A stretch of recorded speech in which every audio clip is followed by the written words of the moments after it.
Hey, what's going on, everybody? Jose Hernandez here with your Orlando Realtor, Mr. Michael Garcia himself. Michael, thank you so much for taking the time to stay with me. The goal with these videos is really to just talk about the idea of being an entrepreneur and the different aspects you face when becoming one. And the reality is that the first couple of years are typically the hardest, which is when most people want to quit. So we're gonna kind of just jump right into it. We're gonna be setting up interviews with different industry leaders and stuff like that. And today we're gonna talk about real estate. So Michael, thank you so much again. Thank you. It's an honor. Give me an idea of what you do in the real estate industry. Okay. Well, basically, I'm a first-time home buyer specialist. I specialize in families or just people in general that want to buy their first home or their second home if they're looking to downgrade or even upgrade their property. And I took a step in writing a book called 7 Steps to Buying Your First Home. We'll leave the link in the description below. But basically, I just mentor people, whether they buy from me or not. I want my clients to be prepared to buy a home. Exactly, know all the process from beginning to end when it comes to budgeting, building credit, and just knowing the process of shopping for a home, hiring a real estate agent, hiring a home inspector, what to look for, what not to look for, what to ask, what not to ask when you're shopping for a home.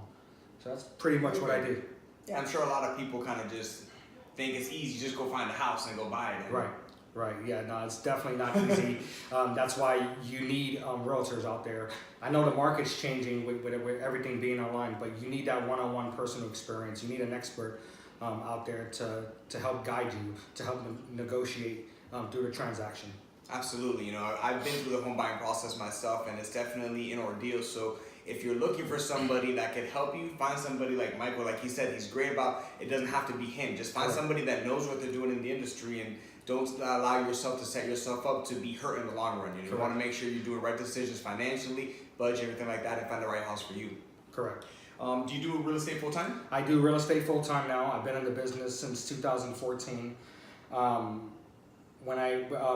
Prior to transitioning into full time, I was actually working at Florida Hospital and doing real estate at the same time. Wow, full-time job? Full-time job. I had a unique position at the hospital, but I was grinding it out Friday through Sundays, full time, 40-hour weekends, and then Monday through Thursday, just hitting it with the real estate. And that's something that's always been my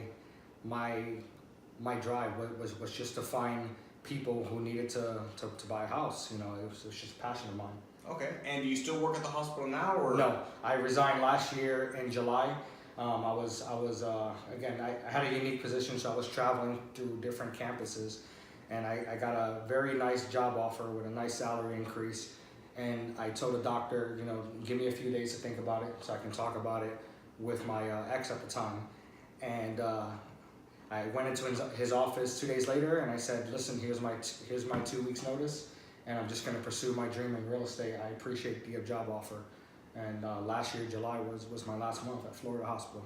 That's a beautiful thing, man. For those of you out there who've ever considered wanting to do your own thing, this is one of those things that will affect you. If you're working a full-time job while chasing your passion on the side, you could be offered more money to stay there. And at that point, you have to make the decision. Yes. Are you giving up your passion for a little bit of extra money, or are you just going to say, no, let me pursue my dreams and my goals and go after that? So that's a beautiful thing, man. I love that. Thank you.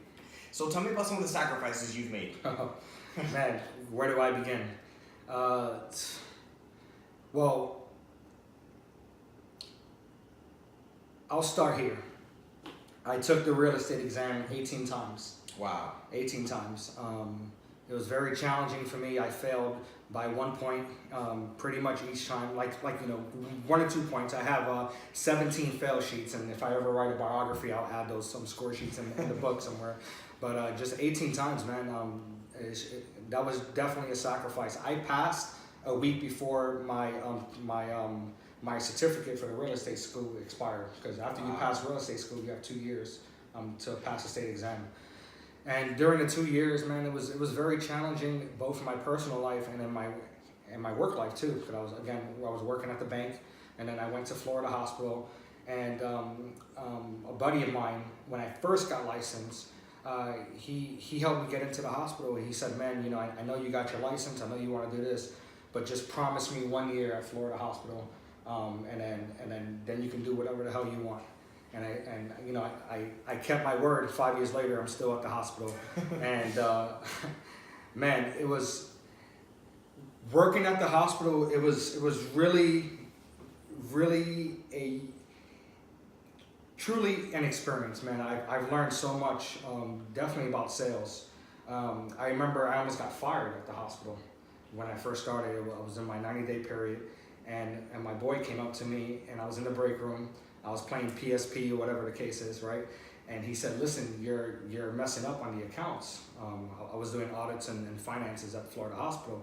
You need to pick it up, and everyone's talking about you. That year, I collected $250,000 in the ER by myself, and the management approached me, and then I was then became, a ER trainer, where I was training people on compassion, just connecting with people. Because that's pretty much what I did. I never walked into the room where someone's dying and say, "Hey, pay up." No, I got to know the family. I got to know their kids, brought them food. I gave a lady a foot massage because she said she was in pain. That's not my job, but it's just connecting with people. And that was pretty much my success. I just love talking to people. So that connecting with people, how have you transitioned that into real estate? It's the same concept, right? You build a relationship. If people like you, they're gonna trust you, and they're gonna work with you. So and just real estate's a passion of mine. I mean, I've never thought that I would ever get into sales or anything like that. But every day I'm reading, and just educating myself. And people ask me questions, and I just genuinely give them my opinion and my expertise on the matter. Whatever the question is, and they see how hard I work. And that's a beautiful thing. And for those of you listening, when it comes to sales, an entrepreneur, that has to be one of your titles. Yes. If you're going to be working for yourself, there is an aspect of you or your business that you're going to be selling. Right. And that trust aspect, where you're going to be working with people.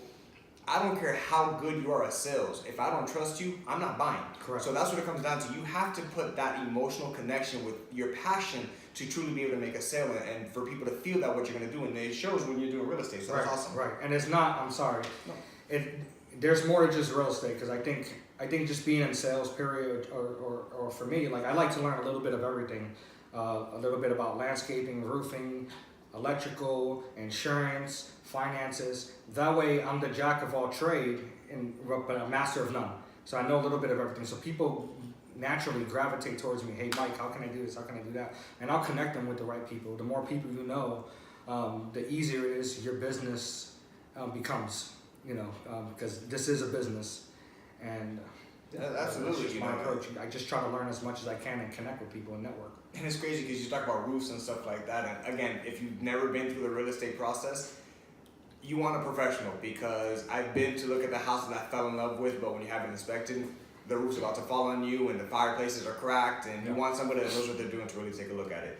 So it's really understandable. Yes. So tell me some setbacks you might have had, maybe some internal setbacks, have you ever felt that this was something maybe you couldn't do? No. No, never. I mean, like I said, I took the real estate exam 18 times. When I went through real estate school for the first time, I sat in the back of the class. I was on a week vacation from my previous employer, Wells Fargo. I took vacation, went to real estate school, and I had a fever, the whole time. I sat in the back of the class, sick as a dog, and it was just my drive. Like, this is something I knew that I needed to get done. I just felt it in my heart. It was my calling. So I definitely never felt that.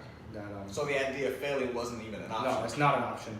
It's not an option. And one of my best friends, I remember, he's an entrepreneur too, Alain Gonzalez from Russell Monsters. But I called him one day, and he had lost his job, and I said, "Hey, let me talk to somebody, and I'll get you a job at the bank." And he said, "No, this is all or nothing. I'm going to work on my business." And that was before I got into real estate, but my hair stood up in my arm, and I said, "Wow, like, I want to be like him one day." Like, that shit inspired me, and that's my drive. I think about entrepreneurs like that, even yourself, who just don't take no for an answer. That's it. And that's a beautiful thing, and And Tony Robbins has this quote where he says, if you want to take the island, you got to burn the boats. So you have no other options. There is no quitting at that point. You have to push forward. And I mean, the idea, after how many times people fail a test, they don't want to go take it again. And the fact that you stuck to it until you passed it, right. It was never an option. Those fails didn't count. No. Those 17 didn't count. It was only the 18th one we passed. Correct. That's Correct. a beautiful thing. What would you say? What would you say to a younger version of yourself that's saying, I want to get into real estate? I think I can make a lot of money. What would you say to that person?